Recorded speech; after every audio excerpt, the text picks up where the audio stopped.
Good morning, good morning, good morning mga kabady, mga kasol. Nandito tayo sa kapihan, sa Body and Soul, kasama si Paring Bobby. Kilala ko sa inyo, ayan si Sol, nagkakape. Yan si Bob. Si Bob ay isa ring stroke victim. Tama ba? Stroke survivor pala, sorry, not victim. Stroke survivor. Kailan ka na stroke, Bob? 4 years ago. Halos sabay kayo ni Paring Jaser. Anong month ka? Hindi ko na matandaan. Matagal na eh. Ikaw, Jazz, anong buwan ka? October yata. August. Gusto rin niya ka. Anyway, mga ka-vlog, ilalagay ko lang yung camera dito para tuloy-tuloy ang ating kapihan, kwentuhan. Isasama natin sa frame yung dalawa. Kita ka na ba, Paring Bob? Ayan. Ako, voice over lang ako. Ako ang magtatanong. Ang bida dito yung dalawa eh. So, anong buwan ka na? Hindi ko na matandaan ko, October o November. Gano'n. Ikaw Paring Jazz? August ka. So, August 20, 2020. gano'n. So, dali para lang hindi kita mukha ng dalawa. Nilagyan ko na ng background na. So, mas una ka. Una ka na, no? So, 20 to 20, 20. kwento nyo nga sa akin. Ano yung nangyari that day? Nung panahon na kayo ay na-stroke. Una ka na, Bob. Sige, medyo nakasan lang ang boses for the sake of the audience. Ano pa ako kasi nagpipili-pili ako dati, no? Nung araw na yon, sige, tapos? Kala nga ng pulis eh, lasing ako eh. Baka naman lasing ka. Hindi ako umiinom na. Hindi kami, utang na kasi pare, baka, ay sorry, sorry po sa ano. Baka kasi nagdadahilan eh. Anong oras yon nung sumasakit yung pa? Hindi, umaga yun. Doon nagsimula. Kaliwa kanan. Kanan. Ano yung baldado ngayon? Ito ang kanan. Yung kanan. So, meron ng sign. O, meron na kaya lang, binaliwala ako. Binaliwala mo. Actually, yun po yung mga kabady, mga kasol. Ang stroke po kasi is preventable. First sign pa lang, dapat alam natin ang senyales na ikaw ay aatakihin ng stroke. So first sign pa lang, dapat pumunta ka na ng ospital. Tulad ni Paring Arnold Clavio. Ay, nalo pala na stroke. Yun. Ang maganda kay Paring Arnold Clavio noon, nung naramdaman niya yung stroke, pumunta agad siya sa pinakamalapit na ospital. Ganun ka din, di ba? O tuloy mo kwento mo, sorry. Meron ganun mga batin. Tuloy mo, tapos? Sabi nung kailangan ko, sabi ospital, kailangan ko lang magpa-admit. Kaya nagpa-admit ako. So, police, di ba? Sa akala ng police, lasing ka. Maga-maga. Diretso na ako sa ospital. No? Dumiretso ka na. Papunta kasi ako sa ospital. Saang ospital? Ospital ng Manila. Naku, doon ako pinanganak. Doon? Doon ka naman munti ka mamatay. Ay, joke. So, dumiretso ka na doon. Ako lang mag-inamunta rin. Ikaw na mag-isa. Para kasi Arnold Clavio. Pagkarating mo ng ospital, anong ginawa sa'yo agad? Sabi sa akin, kailangan ko rin magpa-confine. Nagpa-confine na ako. Nagpa-confine ka na. First time mo yung ma-stroke? First time mo. Anong edad mo nun? 56? Bata pa ako na. Bakit? Bata ka pa naman ngayon ha. Mukha ka lang 59 eh. Oo.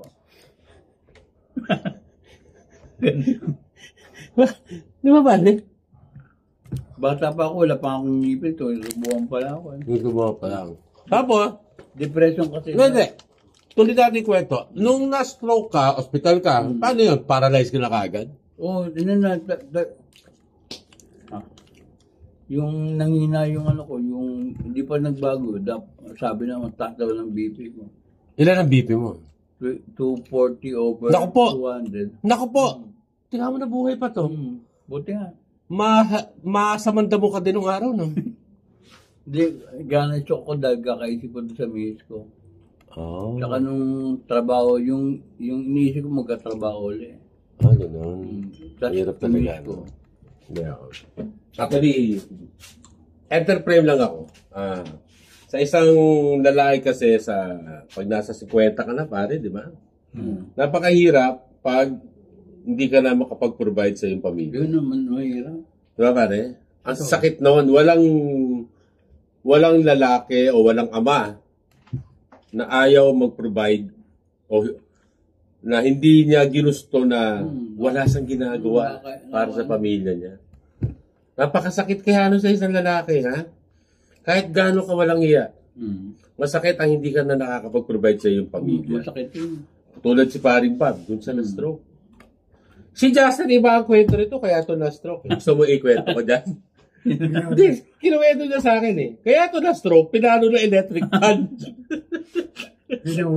Nahuli kasi, pusang... Ay, sorry po. Mamaya na yan, yung umbali story ni Paring dyan, kukumpletuhin natin yan mamaya. Pero, sige, tuloy mo muna. Ikaw muna bitang ngayon, makikinig kami. Tapos nangyari yung anak ko ng babae, siya nagtrabaho para sa amin. Para sa inyo. Ilan ba anak mo? Dalawa lang, babae sila. Dalawa. Itsura yan, nagkaroon pa ng anak talaga, no? Tanda ko. Bala ko sana sa birthday namin ng Mito, punta ka ng Pampanga. Ito ay Pampanga. Magka-birthday ko ng Mito eh. Talaga? December 10. Kamalas-malasan. Ay, magbe-birthday na pala si Bam! Papansit, pakanton ka naman, pare! Anyway, so, sa December 10, ano na edad mo? 61. 61. Maganda yung miss ko. 61 din. Kaya tama sabi ko, mukha ka ng 59, pare. Pensionado na pala to, pare. So, balik tayo sa stroke. Ilang buwan ka hindi nakalakad? Ilang taon? Nakalakad naman ako. Yung stroke mo, nakalakad ka. Ba't sabi mo, inalagaan ka ng iyong anak, kailangan Sa wheelchair lang. tumigil. Pag nag-CR ako, kasama ko yung anak kong lalaki. Alalay, assisted. Oo. Assisted living. Kasi baka Kape mo pare, lalim. baka biglado ako bumagsak sa bahan eh. Tama. Higop ko muna ng kape at ayan ay palamig. Kasi ang tawag dito, kapihan sa body and soul. So, gagawin natin to from time to time. And anyway, so 4 years na. 4 years ago. So, ano ang pinakamasaklap na nangyari sa'yo nung ikaw ay na-stroke? Wala yun lang, yung pambayad yung wala lang kaming pera talagang pambayad ng Panggastos. Pero nakapag-bike pa ako mula sa amin hanggang Pasay Road, ang layo din Nakakapag-bike ka pa? Oo, nakapag-bike pa ako. Stroke victim ka na? Na-stroke na ako, pero pagbalik pupunta ko dito, doon ako Hindi na kaya. Ewan ko ba't ganun. Ganun talaga kasi yung own legs mo hindi na sanay. Mamaya, enterprise ulit ako. So, mga kasol, ito ay part 1 ng kapihan sa Body and Soul. Ang susunod, so, nakakatuwa at ikaw hanggang ngayon ay buhay pa. Sabi nga, buhay ka pa, hayop ka. Umikikig pa.